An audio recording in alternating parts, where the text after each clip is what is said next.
Terça-feira, 11 de março de 2025, eu sou Alexander Horta e a partir de agora você confere comigo o fechamento do mercado e as informações que mexeram com os preços no agronegócio. Veja os destaques de hoje. Boi gordo, queda de braços entre frigoríficos e pecuaristas continua e cotações da arroba travam. Açúcar em Nova York tem dia de queda, mas tendência segue positiva para os preços no curto prazo. Dia de alta para o café nas bolsas, com ganhos de quase 1.000 pontos em Nova York. Relatório do USDA reduz estoque mundial de milho e soja, mas não mexe em números da safra americana. Milho tem dia de queda em Chicago e na B3 após relatório do USDA sem novidades. Soja também recua com relatório frio e pouca informação sobre a nova safra americana. Mercado do boi gordo. Em São Paulo, o mercado segue estável em relação à oferta de animais, em relação ao escoamento da carne e também em relação aos preços praticados nas praças paulistas, apesar de uma queda de braços entre pecuaristas e frigoríficos. Frigoríficos tentam impor novos patamares de preços, mas os pecuaristas estão reticentes e não têm aceitado aí as novas ofertas feitas pelos frigoríficos, pelo menos por enquanto. E isso tem travado um pouquinho os negócios. Segundo a apuração da Scott Consultoria, a arroba do boi gordo segue cotada a R$ 310 reais aqui em São Paulo. Boi China negociado a R$ 313 reais, portanto um ágio aí de R$ 3 reais por arroba. As escalas médias de abate aqui em São Paulo estão em 8 dias. Das 32 praças pesquisadas pela Scott Consultoria, 6 tiveram queda e uma região registrou alta.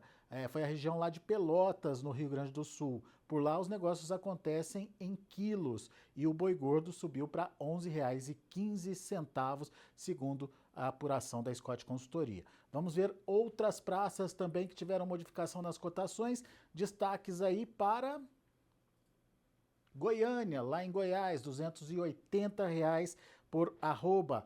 Dourados, no Mato Grosso do Sul, R$ 290 reais, queda também na cotação por lá. E no oeste do Maranhão, R$ 285 reais, também cotação em queda nessa praça.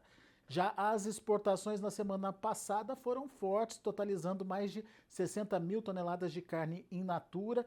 Na média diária foram 20.200 toneladas embarcadas, um aumento de 143% em relação à média diária exportada no mesmo período de 2024. Vale ressaltar que são relativos aí a apenas 3 dias úteis do mês de março.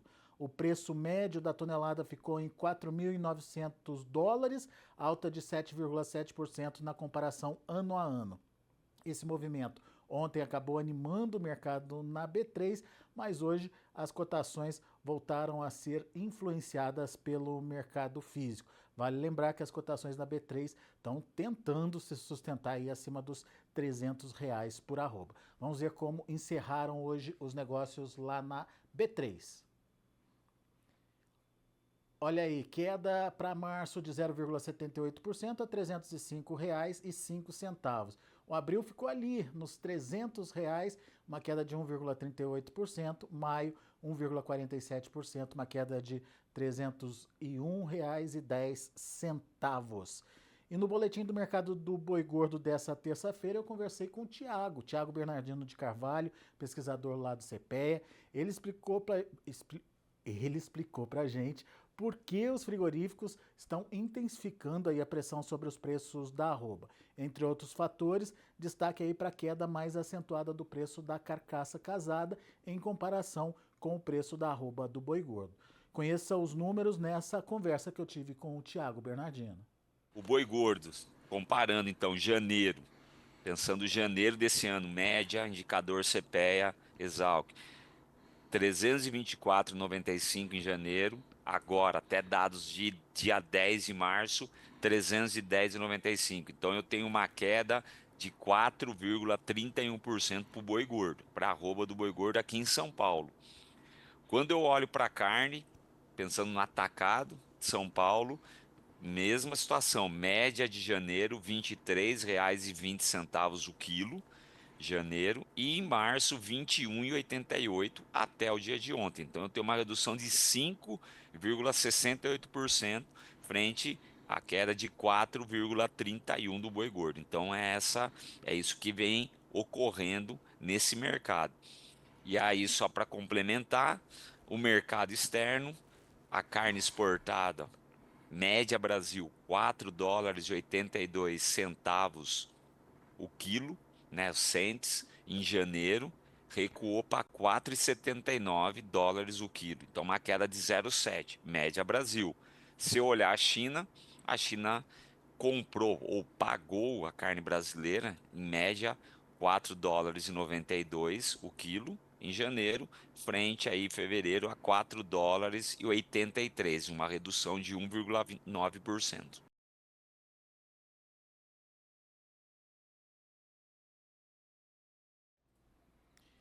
E os preços do açúcar fecharam em baixa nesta terça-feira e acabaram perdendo aí parte dos ganhos expressivos da última sessão.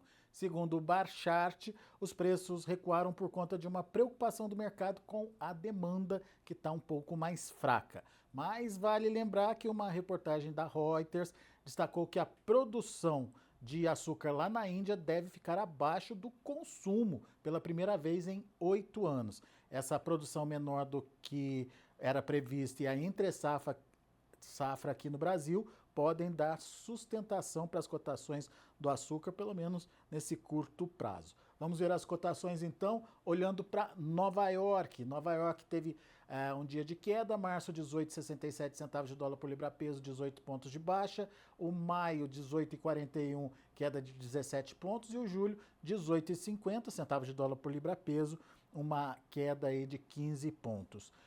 Vamos dar uma olhada lá em Londres também, como fecharam as negociações para o açúcar. Dia de recuo também por lá, maio 524,50 dólares por tonelada, uma queda de 630 pontos. O agosto 509,40, uma queda de 440 pontos. E o outubro 503,90 dólares por tonelada, uma queda de 330 pontos. São os números do mercado do açúcar. Agora a gente fala um pouquinho do que aconteceu no mercado do café. O mercado do café trabalhou durante todo o dia com ganhos, sustentados pelo clima seco e chuvas restritas nas principais áreas cafeeiras aqui do Brasil. Especialistas estão dizendo que se esse clima quente e seco persistir aí por mais alguns dias, o Brasil terá uma das piores condições de umidade do solo para o período de inverno, o que pode impactar nas chamadas gemas florais do cafezal e colocar em risco a rentabilidade ou a produtividade da safra de 2026. A queda do dólar index para o menor patamar aí de 4 meses também ajudou a movimentar de forma positiva a bolsa, principalmente a de Nova York. Vamos ver então os preços, começando com as cotações em Nova York. Março, 3 dólares e 99 por libra-peso, uma alta de 1.010 pontos. O maio, 3 dólares e 93 por libra-peso, uma alta de 975 pontos. E o julho, 3 dólares e 84 por libra-peso, uma alta de 970 pontos. Vamos ver Londres, como fecharam as negociações para o café robusta. Março, 5.537 dólares por tonelada, uma alta de 173 pontos. O maio, 5.552 dólares por tonelada, uma alta de 177 pontos. E julho, 5.513 dólares por tonelada, subindo aí 171 pontos. Vamos ver como as praças comercializadoras reagiram diante desse cenário mais positivo nas bolsas internacionais. Olhando aí Poços de Caldas, alta de 2% nas cotações. Café, R$ 2.550 por saca de 60 quilos. Machado, também lá no sul de Minas, R$ 2.470, uma alta de 0,82%. E aqui em Franca, no interior de São Paulo, R$ 2.650, uma alta de 1,92%. Muito bem, agora o mercado do milho. Antes de falar do mercado do milho em si, a gente vai falar um pouquinho sobre o mercado em Chicago e principalmente como os números do relatório do USDA, relatório divulgado hoje, impactaram aí nas movimentações. Deixa eu só passar rapidinho aqui para vocês como foi o relatório do USDA de hoje. Sem grandes surpresas, a não ser pelos estoques mundiais que tiveram alterações, os estoques finais de milho foram reduzidos aí de 290 para 289 milhões de toneladas, enquanto os de soja recuaram de 124,3 para 121,4 milhões de toneladas. Em relação ao consumo global, também houve alteração. O de soja subiu de 406 para 409 milhões de toneladas, enquanto o de milho subiu de 1 bilhão 237 milhões de toneladas para 1 bilhão 239 milhões de toneladas. Nenhuma alteração nos números dos Estados Unidos. O USDA foi bastante conservador com a safra americana. Essas modificações nos estoques finais e no consumo mundial acabaram vindo aí basicamente de Brasil, Argentina, Ucrânia e China. Vamos entender agora o comportamento do mercado. Os futuros do milho tiveram leves perdas na Bolsa de Chicago, que refletiram aí a situação americana. O mercado esperava um aumento no volume de exportação e queda nos estoques de milho, mas o USDA acabou optando aí por não manter os mesmos números, ou melhor, acabou optando por manter os mesmos números do relatório anterior. Vamos ver então como se comportaram as cotações. Primeiro lá na Bolsa de Chicago. Para março, 4 dólares e 56 centes por bushel, uma queda de 2 pontos mais 25. Para maio, 4 dólares e 70 centes por bushel, uma queda de 1 ponto mais 75. Para julho, 4 dólares e 77 centes por bushel, um recuo aí de 1,5 ponto. E os trabalhos de plantio da segunda safra de milho seguem avançando no Brasil, segundo números da Conab, atingindo aí 82% até o último domingo. Os trabalhos de campo seguem atrasados com relação à safra passada, quando esse percentual estava em 86% da área plantada até o dia 10 de março. Entre os estados mais avançados no plantio estão Mato Grosso, com 95,3% plantados, Goiás, 89%, Tocantins, 79% e Mato Grosso do Sul, 70%. O Departamento de Economia Rural, o DERAL, lá do Paraná, também divulgou seu relatório semanal, trazendo aí as condições de tempo e cultivo para as principais culturas do estado. Para a segunda safra, 82% das lavouras de milho que tinham sido projetadas aí para ser plantadas já estão no campo. Os técnicos do DERAL classificaram ainda 92% dessa área em boas condições e 8% com condições um pouco piores, condições médias, segundo o DERAL.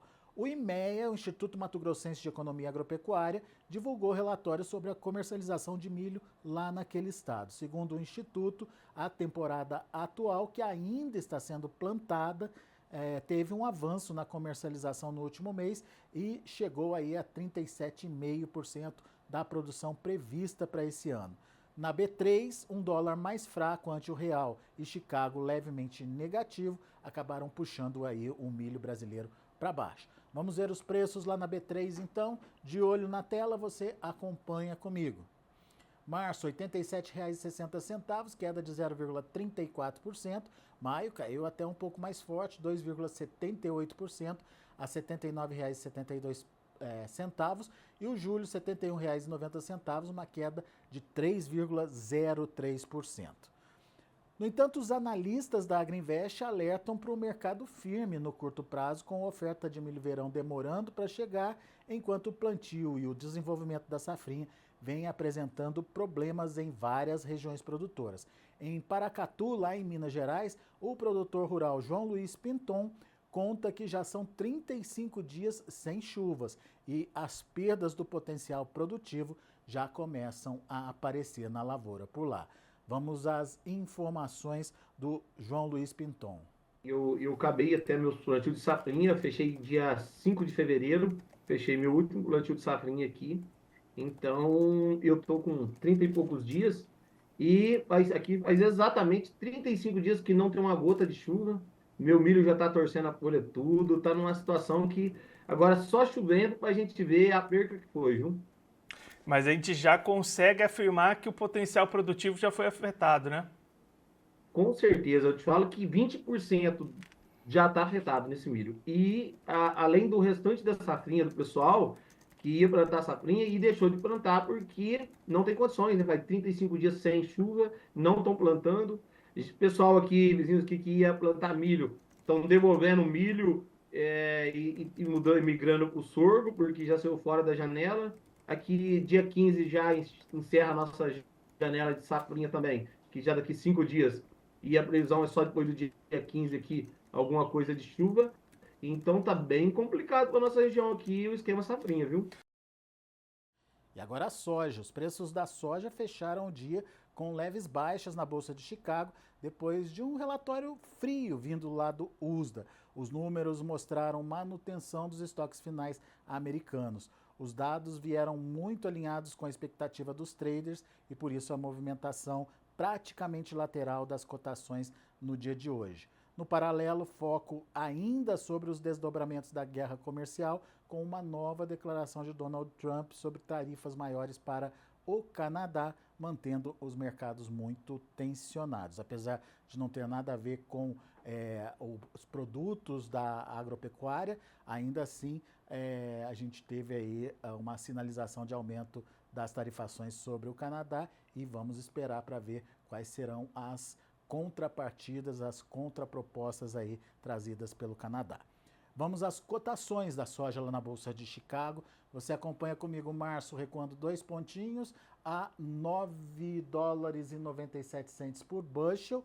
O maio, 10 dólares e 11 cents por bushel, perdendo aí 2 pontos mais 75. A mesma queda para julho, que fechou a 10 dólares e 25 cents por bushel. E aqui no mercado interno, mesmo com Chicago mais fraco, os preços da soja têm apresentado aí oportunidades de negócios. Pelo menos foi esse o alerta feito em entrevista ao Notícias Agrícolas pelo consultor de mercado Vitor Caso. Veja a entrevista. A gente tem que lembrar o que aconteceu esse ano desde o começo da safra. Então a gente atrasou para iniciar o plantio. Quando o plantio começou, ele foi feito de uma maneira muito rápida, graças à capacidade de máquina do produtor, né? E isso concentrou o plantio, consequentemente também concentrou uma colheita atrasada. Então, se for pegar agora também, até o último levantamento da Conab, a colheita já está acima do que foi o ano passado, mas numa janela muito curta. E aí esbarra no problema de armazenagem que você trouxe, mas também de falta de caminhão, né? Porque é tudo, ou grande parte, movida via rodoviária. E esse atraso de colheita também trouxe, ou esse atraso de plantio, que consequentemente trouxe um atraso no início da colheita, né? Demora, né, para a soja estar chegando nos portos, e com isso também a gente viu os prêmios subindo nesse momento. Se a gente for lembrar, o ano passado a gente tinha prêmios extremamente negativos nesse momento, menos 100 centavos, e agora a gente está falando de prêmios positivos aí de 50, 60 centavos, numa safra que é a safra recorde que vinha sendo anunciada. Isso realmente é atípico, como você falou, consequência principalmente desse atraso de colheita que a gente teve, né? Esse atraso de exportação que a gente tem. Mas também um segundo fator que pesa nesse momento é esse conflito comercial. Querendo ou não, você tem uma demanda que começa a ficar mais aquecida para o lado do Brasil, e isso também ajuda a gente a ter esses prêmios mais resistentes aí nesse momento de safra, que é um momento onde você deveria ter mais pressão, né? Prêmios zero ou negativo, como foram ano passado, mas a gente está vendo prêmios bem positivos aí, o que é muito bom para o produtor, né? E agora o mercado financeiro, o dólar fechou a sessão em queda nessa terça-feira. Você vê aí na tela a queda de 0,69% a R$ 5,81, perdendo aí parte dos ganhos da véspera, com os investidores repercutindo o acordo de cessar-fogo da Ucrânia, que aceitou uma proposta dos Estados Unidos para um cessar-fogo imediato de 30 dias com a Rússia. Os investidores também estiveram atentos aí aos desdobramentos da política tarifária do presidente dos Estados Unidos, Donald Trump, em relação aí a uma tarifação a mais no Canadá, por exemplo. Só reforçando, essa proposta de cessar-fogo ainda precisa da aprovação de Moscou. Além do cenário macroeconômico global, com foco nas tarifas de Trump e a reação da economia americana, o mercado também repercute aí a divulgação de novos indicadores econômicos, tanto no Brasil quanto nos Estados Unidos, resultado aí queda de 0,69% do dólar. Com essa informação, encerramos mais um boletim de fechamento do mercado. Agradeço muito a sua atenção, a sua audiência. E amanhã a gente volta com outras informações e mais destaques para você. Você que nos acompanha diariamente, meu muito obrigado. Lembrando que todas as informações e informações mais completas você pode acessar no noticiasagricolas.com.br. Até amanhã!